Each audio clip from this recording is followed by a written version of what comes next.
Vedantic meditation అంటే నిధిధ్యాసనం అంటే ఆత్మ అనాత్మ స్థితి అంటే ద్విపుటి పటిష్టం చేసుకోవాలి. ఇది రెండు భాగాలు. ఆత్మ లక్షణాలను నావి నేను అని భావించాలి.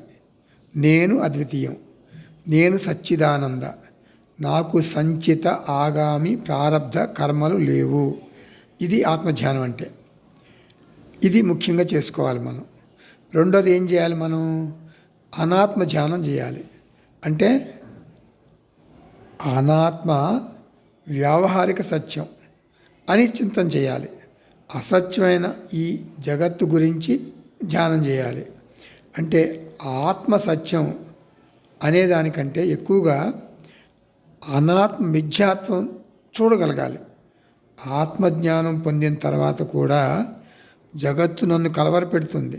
ఎందుకు అంటే జగత్తు యొక్క సత్యత్వాన్ని నేను ఇంకా ప్రయత్నపూర్వకంగా తొలగించుకోలేదు. నాకు బలమైన రాగద్వేషాలు ఉన్న అంశాలు ఎంచుకుని నేను ధ్యానం చేయాలి. ప్లూటో అనే ప్లానెట్ మీద ప్లూటో అనే ప్లానెట్ మీద నాకు రాగద్వేషాలు లేవు. కాబట్టి ఆ ప్లూటో నన్ను కలత చెందించలేదు.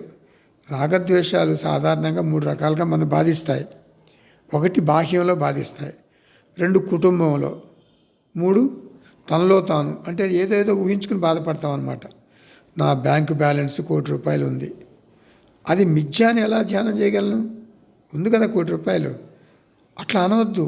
ఎందుకంటే వ్యావహారిక స్థాయిలో ఉన్న ఈ జగత్తులోని అంశాలు పారమార్థిక స్థాయిలో ఉన్న నిన్ను తాకకూడదు.